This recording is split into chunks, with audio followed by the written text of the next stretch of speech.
Pemirsa, sebuah SPBU di Kabupaten Manggarai, Nusa Tenggara Timur ludes terbakar. Kebakaran membuat pegawai SPBU dan warga setempat panik.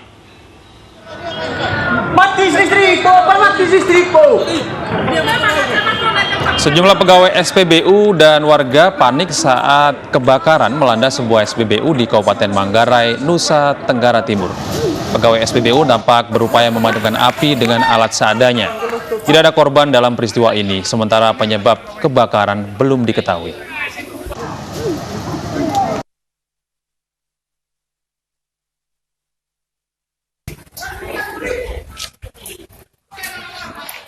Sementara itu di Surabaya, Jawa Timur, sebuah sepeda motor ludes terbakar di sebuah SPBU. Diduga motor mengalami hubungan pendek arus listrik saat mengisi BBM.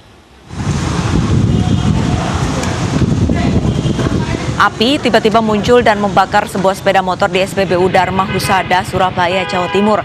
Kebakaran diduga akibat hubungan pendek arus listrik saat pengendara motor mengisi BBM. Api sempat membesar sebelum dipadamkan oleh petugas SPBU. Beruntung motor tidak berada cukup dekat dengan mesin pompa BBM sehingga api tidak menyebar. Akibat peristiwa ini, operasional SPBU sempat dihentikan sementara.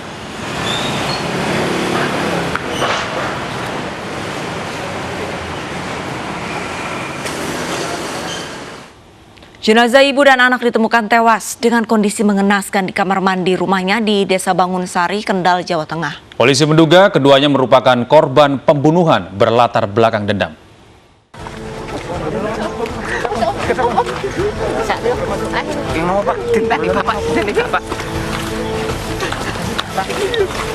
Pelajar SMA ini bingung dan emosi saat mengetahui ibu dan neneknya tewas dengan keadaan mengenaskan di dalam rumahnya. Saat kejadian, pelajar yang bernama Jovan ini tengah tidak berada di rumah. Jenazah ibu dan anak ini ditemukan warga setelah curiga karena rumah korban sepi aktivitas. Kedua korban dievakuasi ke Rumah Sakit Umum Dr. Suwondo untuk diotopsi. Dugaan awal pembunuhan ini bermotif dendam lantaran tidak ada barang berharga milik korban yang hilang dari dalam rumah. Itu di kamar mandi, diketahui di kamar mandi. Saat itu pintunya memang dikunci atau gimana? Dikunci, udah dikunci lah, jadi dibuka enggak karena terdobrak. Lukanya apa aja? Bapaknya lukanya apa? Ya katanya itu lukanya di sini, ini yang kepala, yang tua, sini terus sini apa ya? Terus yang muda, yang sini, dan yang sini. Korban dua orang ya. Statusnya ibu dan anak tadi. Ibu dan anak ya.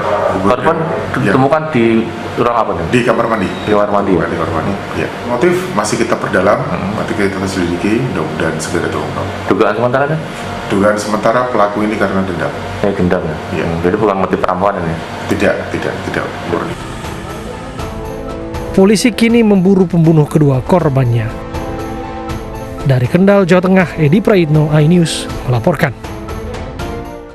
Polisi memeriksa sejumlah saksi terkait kekerasan yang dialami asisten rumah tangga di Surabaya, Jawa Timur. Sementara ART yang dipaksa memakan kotoran kucing dirawat di Rumah Sakit Bayangkara, Polda Jawa Timur.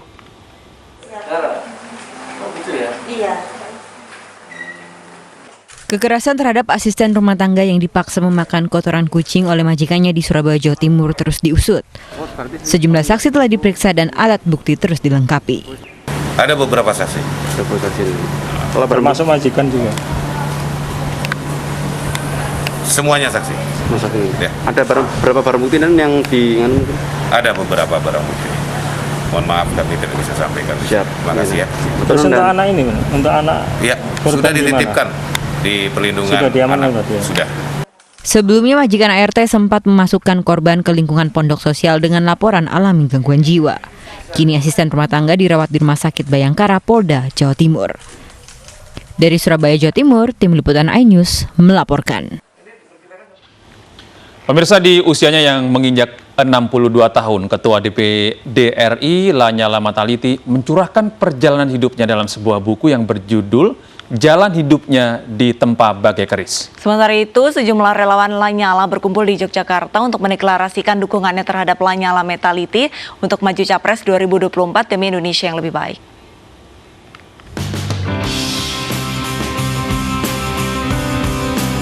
Di hari ulang tahunnya yang ke-62 tahun, Ketua DPD RI Lanyala Mataliti meluncurkan buku berjudul Jalan Hidupnya Ditempa Bagai Keris. Peluncuran buku di hari lahirnya ini dihadiri sejumlah pejabat, mulai dari Wakil Ketua Mahkamah Agung, Wakil Ketua DPD RI, dan beberapa pejabat lainnya. Turut hadir Chairman MNC Group Haritanu Sudibyo.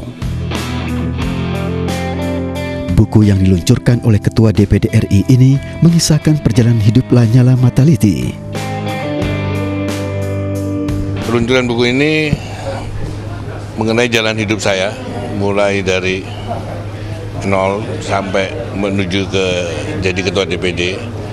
Itu kan banyak orang yang belum tahu siapa saya sebenarnya, dan rata-rata konotasinya selalu mengatakan saya itu adalah preman, koruptor. Nah, ini saya jelaskan, semua lengkap ada dalam buku ini, mudah-mudahan bisa bermanfaat buat masyarakat. Supaya jangan sampai terjadi fitnah, kemudian nanti kalau sudah jadi fitnah kan kasihan. Kalau saya nggak ada masalah, justru orang-orang yang memfitnah saya inilah yang bermasalah nantinya. Ya. Selamat ulang tahun yang ke-62. Semoga Bapak tentunya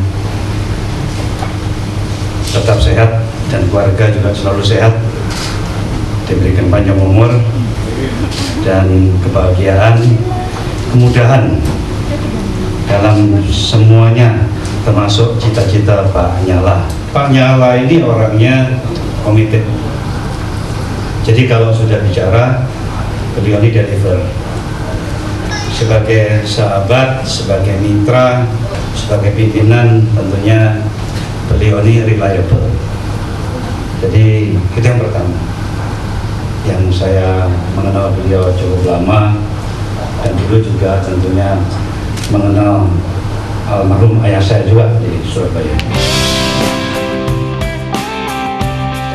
Lanyala berharap kisah hidupnya yang tertuang dalam buku dapat menginspirasi generasi muda agar tidak putus asa dan tetap semangat dalam mengejar impian. Kebenaran bisa disalahkan, tapi kebenaran tidak akan bisa dikalahkan. Ini harus dipegang terus. Dari Jakarta, Ayu Jelita, Bayu Lela, Wildan Aulia, iNews melaporkan.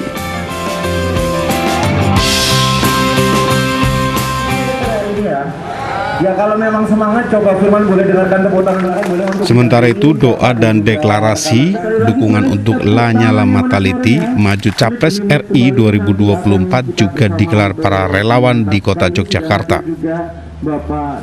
Dengan majunya Lanyala, mereka menaruh harapan Indonesia menjadi lebih baik. Kegiatan yang dilakukan para relawan tersebut sebagai bentuk persiapan dan harapan agar Lanyala Mahmud Mataliti mendapat dukungan dari ormas maupun masyarakat.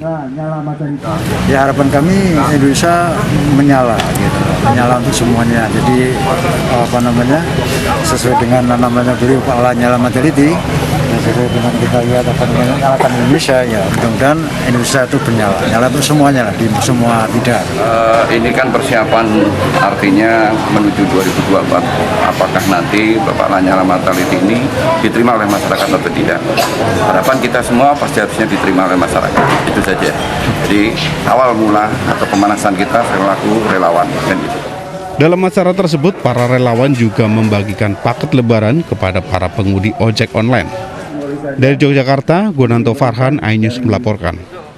Baik, rekan-rekan yang